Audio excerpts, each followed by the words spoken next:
been a while since I've done any cracking of packs. Haven't been able to play a lot of Magic in paper form, but been playing a lot of Arena. I gotta say, historically speaking, not a huge fan of Ixalan. Like, I'm trying to remember the order, but I think it came out right after Kaladesh, and it was just like boom, boom, all these weird new things. Kaladesh had energy counters, and it was very sort of steampunk by way of the Indian subcontinent, and the flavor was very interesting, but the mechanics I wasn't a huge fan of. It's like one of them was every time one of your dinosaurs, if they got this one keyword, if they take damage, then they get some sort of benefit. So the trick was you were just pinging your own monsters for one, and that just strikes me as counterintuitive. But anyway, this is the newest bunch. Got these at I was up on the north side of town, and they were selling them at Silver Dragon Games, and I thought, why not? I'm here for dice, but why not give a couple bucks to the evil empire that is Hasbro Wizards? So,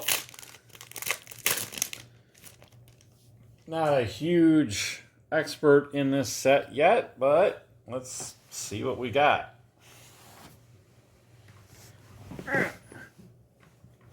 Yikes. Okay. Getting comfortable. All right. First, an ad card. That's different. All right. Maybe I'll zoom. But apparently I've only scratched the surface. Good for me. I have an itch. That's why I use cortisone cream. Play Magic on mobile. That sounds like torture. Those cards are hard enough to see anyway. All right. So... this, I should mention, is a draft booster. And they're going to stop making draft boosters pretty soon, which is awful. They've been, with every set, doing different designs for the basic lands, which I like. I don't like the fact that this is an island, because I do play blue on Arena, though. Screw those guys. All right, we got ourselves a foil. Volatile Fault. It's a land that's a cave. That's important. Cave is, there are other cards that interact with caves. So you tap it and you add colorless. K, that's good enough. 1 and tap and sack it. You destroy target non-basic land an opponent controls. That player may search their library for a basic card. Put on the battlefield and shut. Why would you do that? So you get a treasure token, so what? Okay. There must be some, like I said, there's interactions in this set that I'm probably not super aware of, but it's pretty. It's a foil. Anyway, let's try another one, see how we do. Sentinel of the Nameless City. Ixalan, by the way, is like very Central American themed. So lots of Aztec, Maya, Inca type imagery. So 2 and a green for a creature, Merfolk Warrior Scout. Jeez Louise. I think they packed these backwards. Is that the rare? It might be, yeah. Well, it's all downhill from here, folks. So, 2 and a green for a 3/4 creature with Vigilance, which means it does not tap when you attack with it. Whenever Sentinel in the City enters the battlefield or attacks, create a map token. That's a new thing, I think, for this set. So tap, or for a map token, you'll get it, and for 1 tap, sack it, you explore, and then explore is you go looking for something in your deck. I forget, I don't know. But you might do it as a sorcery. Like we're in the end times here when it's like, okay, the flavor text tells you to do something that you need more flavor text to remember how to do. But okay, whatever. Merfolk in green. I've seen that before, but not very often. They usually stick to blue. Chart a Course is 1 and a blue for a sorcery. Draw 2 cards, then discard a card unless you attack this turn. So you would use this in your second, like in your post-combat main phase, to refill your hand, because presumably you just dumped a bunch of spells on somebody's head. Not bad, I guess. I mean, you could use it in pre-combat main, but you would have to discard then. Okay. Oop, fancy design looking thing. Zoyoa. No, let me try that again. Zoyoa. There we go. Lava Tongue. For black red. What's black red? It's the crazy clown demon ones from Ravnica. Anyway, 2/2 legendary Goblin Warlock with Death Touch. I like all these things so far. At the beginning of your end step, if you descended this turn, each opponent may discard a card or sacrifice a permanent. So Yoa Lava Tongue deals 3 damage to each opponent who didn't. So, descended, I know I've seen this on Arena. I think it's another thing about... I'll figure it out later. It's not hard to do, if I recall correctly, but if you do it, everybody gets a choice. Discard a card or sack a permanent. Now, you don't play this card against someone playing black because they like discarding cards, because then it goes in the graveyard and it's easier for them to get out. But 3 damage to each opponent who didn't, that's not screwing around. I'm kind of liking that card. And it's one of the fancy designs, too. Enterprising Scallywag. Ooh. 1 and a red for a Goblin Pirate.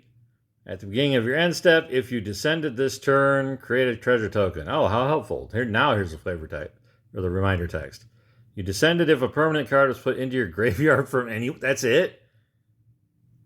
So, I guess you would play red in these cases. Okay, so here we go. We got both these little wieners right here.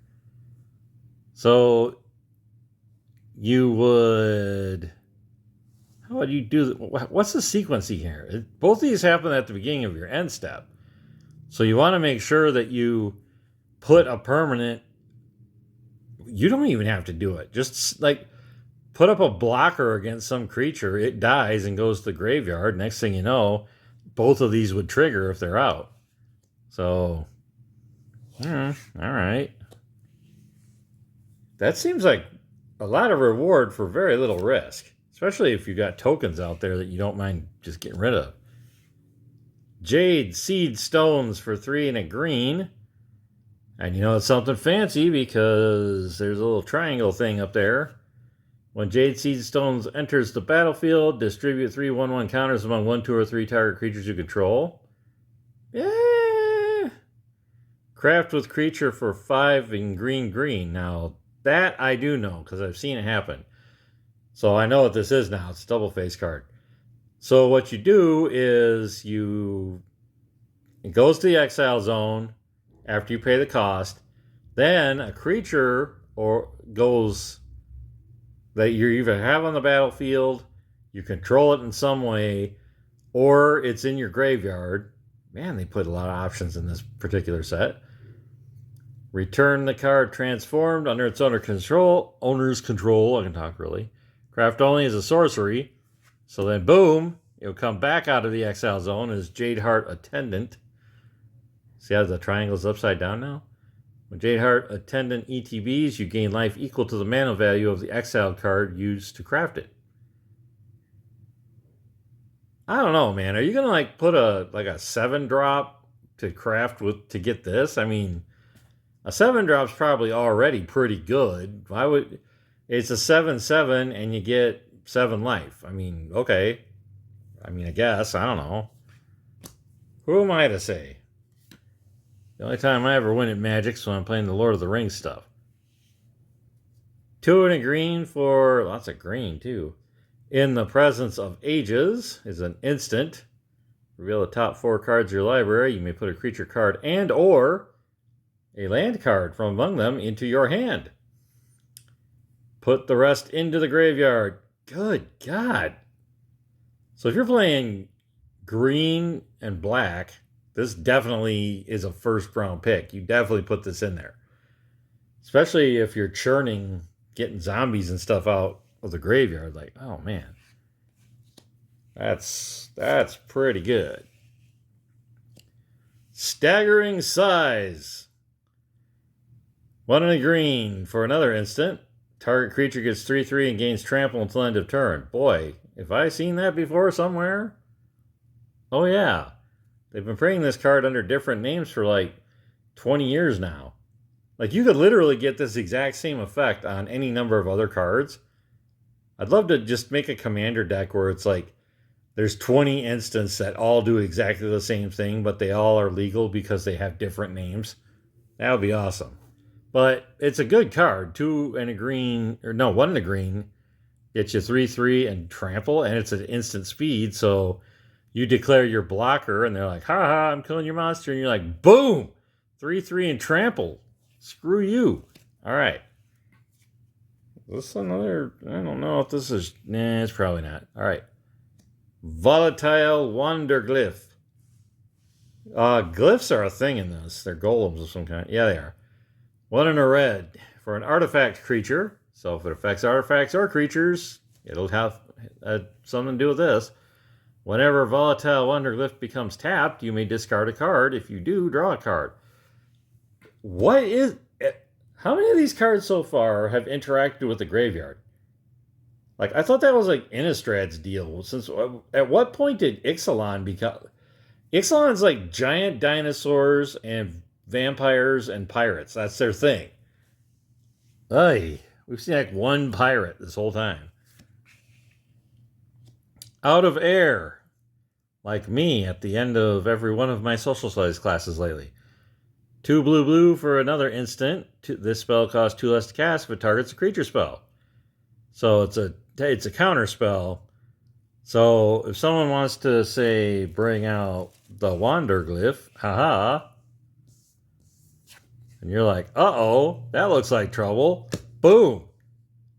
So because Wanderglyph is a creature, instead of paying 2 blue, you're just paying blue. But on the other hand, if someone has this and they want to bring out staggering size, then you cast it to nerf that. First of all, you're an idiot, because if you counter Wanderglyph, then what would happen is that would go off the stack and staggering size no longer has a legal target. But if for whatever reason you needed to target something other than a creature, it would cost you the full 4. Okay, Song of Stupefaction. That's such a fun word.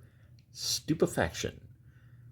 1 and a blue, enchantment aura, enchant creature or vehicle. I don't know if I've seen that before. When Song of Stupefaction enters the battlefield, you may mill 2 cards, meaning you can just dump 2 into the graveyard. I really need to look at the lore of this, because like, why is this so graveyard? I mean, every color seems to have some graveyard matter stuff. It's weird. Anyway, it's also got Fathomless Descent. Enchanted permanent gets -X/-0, where X is the number of permanent cards in your graveyard. Holy crap. Okay, so here's how this shakes out. On a common card, mind you. So you play this late game, right? You got the 2 mana you need. I mean, like turn 8 or 9, clearly. I mean, so you bust this thing out. You want to put it on a creature or a vehicle. It could be, I assume, just your creatures or vehicles, but whatever. You mill the 2 cards. Hope you hit 2 permanents to go into the graveyard at least. But however many permanents are in your graveyard, enchanted permanent gets X0. So I guess you would target someone else's with this? I need to look this up, because imagine you put it on someone else's creature and they're like some big beefy like 10/10 like Gigantosaurus or something, and you've got late game like 14 permanents in the graveyard. They're getting minus 14, minus 0. And it's not saying until it stops. It's like X is the number of permanent cards in your graveyard. What we need to look it up is, does it check every round, or just what it checks when it goes off? Like, does that affect it in some way? I don't know. Anyway, Envoy of Okanek Ahau. 2 and a white for a cat advisor. That's going in my cat deck. It's a 3/3 creature, but for 4 and a white, I can also create a 1/1 colorless gnome artifact creature token. 5 seems like a lot for a 1/1 colorless gnome artifact creature token. Unless I'm really dying to get artifacts or tokens out there. I mean 3/3 for 3 is good enough. That extra thing, I don't know if I would ever use it. Boom! Back in black. Broodrage Mycoid is a fun guy if you invite him to the right parties. At the beginning of your end step, if you descended this turn, create a 1/1 black fungus creature token with this creature can't block. They've been doing that a lot too lately. Create a creature token that can't block. It was like rats in the last set, I think. Alright, so can you imagine having all this stuff out and then you descend and it just triggers like 8 different things? Sheesh. I don't think this would be a fun set for me to play necessarily, like draft it, because that's just way too many triggers to keep track of. I like it a little more straightforward than that. Oh, our last common is Soaring Sandwing. Wing. 4 white for a dinosaur. About time, geez. It's a 3/5 flyer. Okay. When Soaring Sandwing enters the battlefield, you gain 3 life. Okay. I mean, I'd play that. Plus, it's got plane cycling too. So if you're stuck for white, I mean, early in the game, you're not going to be playing this. Just cycle it. And then that goes into the graveyard. And then you've descended. What the? Okay, I'm going to have an aneurysm trying to figure this particular set out. But anyway, I hope my mental breakdown was entertaining. What would I take? I don't know. Kind of liking this guy here, just because I'm still working on that legendary goblin deck I'm trying to do. But anyway, talk at you later. Peace.